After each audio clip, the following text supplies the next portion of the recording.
Welcome back to Nick Lenz's Comic Corner, Classic / Non-Classic. This is episode number 605 and Doubleshot number 511.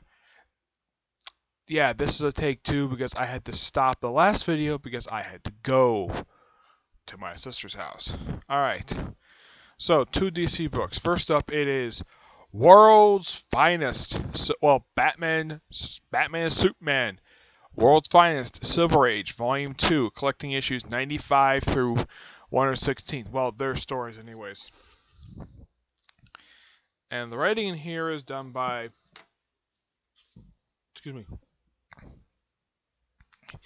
Ed Hamilton, Bill Finger, and Jerry Coleman. Artwork by Kurt Swan and Dick Spring. The cover art in here, the cover art of this book is done by Evan Doc Shiner. Yeah, these are various different Batman, Superman, and Robin team stories. While they take on we'll also have guest appearances by the original Batwoman, Kathy Kane, who was around for a little over 20 years until she got killed by Bronze Tiger in the 70s, and then she was resurrected by Grant Morrison in the 2010s, where she was.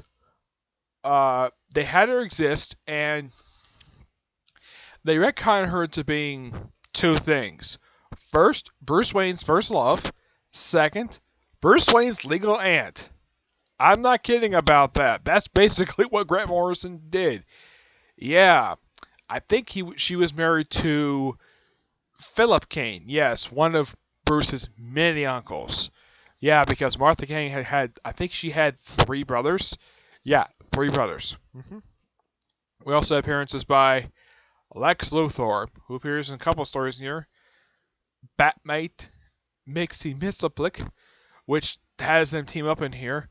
And as far as I know, this is the only time these two have ever teamed up together for a story. Now, Mixie himself would frequently appear, even after the Silver Age ended. His most recent appearance was last year as part of Superman Reborn by Pierre J. Tomasi and Dan Jurgens. An awesome story. I highly recommend it. As for Batmite, after the Silver Age, he was dropped. Wasn't seen again until like a one-shot in the 90s and like one issue of Grant Morrison's awesome Batman RP story. And that's it, where he was a hallucination of Batman of Zaral. Yeah, it was a different personality of Batman, where he put on a red and yellow out bat suit, which was basically the same bat suit as the actual Batman of Zaral, who was an alien from a different planet. Yeah, that he appeared in, I think it was Batman 113. Or Batman is transported to this world where they have Batman, except this Batman's got the powers of Superman. That is essentially what this Batman is. It's Superman with Batman with Superman's powers. Yeah. Oh yeah. Also, if you're curious of how Batman got his giant robotic dinosaur that he got in his Batcave, yeah, the stories in here about that. It's a really interesting story. I highly recommend it when you get a chance to get a hand of this book. Now, there was a commenter who commented when I reviewed Volume 1 of this that his copy of the trade was missing pages 150 to 200. This copy actually has those the pages I'm missing. They're actually here. Maybe he got a used copy, but who knows? I give this book a 10 out of 10. It's a really good book. Alright, next up is Showcase presents Men of War, collecting the entire 26-issue ongoing series that came out from the period of 1977 to 1980. Yeah, roughly a period of 4 years. And there are several different stories in this particular short-lived series. The main story is codenamed Gravedigger, which features this guy on the cover, where he is a black soldier. This is, of course, during World War II, when everything's very segregated. Yeah, where he's basically a guy who goes on suicide missions, and he survives all of them. It's a really cool... He's a really interesting character. As far as I know, I think he appeared again. Now, there's several other stories in here, along with Enemy Ace. Yeah, as a matter of fact, when he appears in here, His first appearance actually is in this very series, along with codename Gravedigger. Yeah, his first appearance is actually in issue 1. Yes. We also have several other stories in the series. Several times we actually have 3 stories taking up the series. We have Deadline, Frontline. Yeah, it's a reporter who reports on Frontline stuff. Really interesting set of stories. After a while, this was replaced with, if I can find it here, with, let's see. There was also some spy stories in here with Rosa. Yeah, this is something that was set by Paul Keffelberg. Yeah, set in the 1890s. Really interesting stuff. Yeah. Now, there are several different writers on here. Now, the writer of the Gravedigger stories, that's Jack C. Harris. Yeah, he writes most of the stories he does himself. Yeah, that's what Jack C. Harris does. Yeah, he mostly does those stories, but started off with Dave Michelini, who's known for doing his Iron Man work. Yeah, he started out doing the Gravedigger stuff for the first 4 issues. Issue 5 was taken on by Roger McKenzie, and he was the writer from issue 5 up until, let's see.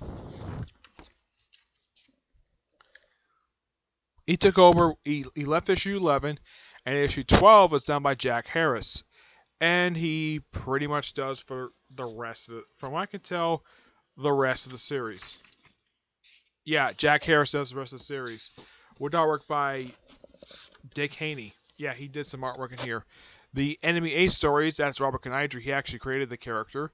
Yeah, he did pretty much all the stories in here featuring Enemy Ace, with various artists like Ed Davis. Let's see.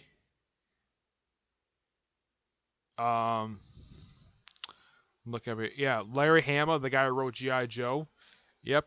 Howard Chaykin did some stories in here. Yeah, there's many different artists in here. I should also point out, though, all 26 issue covers are done by the late, awesome Joe Kubert, the father of the Kubert brothers, Andy and Adam Kubert. Awesome duo, and they are fantastic artists, just like their father. I would say a little better than their father, but when it comes to the late Joe Kubert, now I say late because the guy passed away 6 years ago. So there's no way I can get this signed by him. I can show this off. If for me, one of his sons, I can show this off to him. One of their sons, like, hey, this is my dad's artwork. Yeah. I don't know if he'll sign it. I probably think he won't sign it because he didn't do it personally, but his father did. But overall, every single story in here is fantastic. I highly recommend getting this if you're a fan of just classic war stories. Now, in the Gravedigger story, there are 2 stories in here that have guest star appearances from other World War II era characters. And that's the Unknown Soldier. Yeah, he pops up for an issue posing as Winston Churchill. And the last issue of the series, actually last couple issues, have appearance by Sergeant Rock and E Company. Yeah, this guy, who in present day is usually depicted as a general. Yep. Highly recommended picking up this thing. I give this one a 10 out of 10. These are fantastic stories. And they did bring the series back for the New 52. Where, I think, Unknown Soldier was not the main feature of the book. It featured the grandson of Sergeant Rock as the main feature of the book, though the book also was the first post-Flashlight appearance of Cersei in the series. The series didn't last as long as this one did. It started issue 0, like a lot of issues did, and they got axed with issue 7. Yeah, it's one of those, it's one of those many, when it comes to third wave titles for New 52 were not very successful. Only 2 books managed to last past issue 7, and that was Trinity of St. Panther Ranger and Talon. Yeah, everything else that started issue 0 got axed by issue 7. Yeah, because of low sales, because DC was terrible at marketing. Though nowadays they're a lot better at marketing their books. But in the case of this book, I do recommend checking it out if you're interested in classic war stories. If you're not really big into, if you like DC and you're not big into the superhero stuff and just like comic books feature war stories, stuff set like World War II, Korea, or Vietnam, or stuff like that. If you like stories like that, this series is for you. If you're a fan of Joe Kubert's artwork, I highly recommend this. If you're a fan of any of the people who actually are in this, who actually do these stories, or a fan of these characters, I do recommend picking this book up. Though Enemy Ace, this is actually one of 2 books that collect his feature for this series. The other is his own showcase book, which collects many other stories aside from his feature in this book. Okay, so that's it for this episode. Stay tuned for the next episode, which is episode number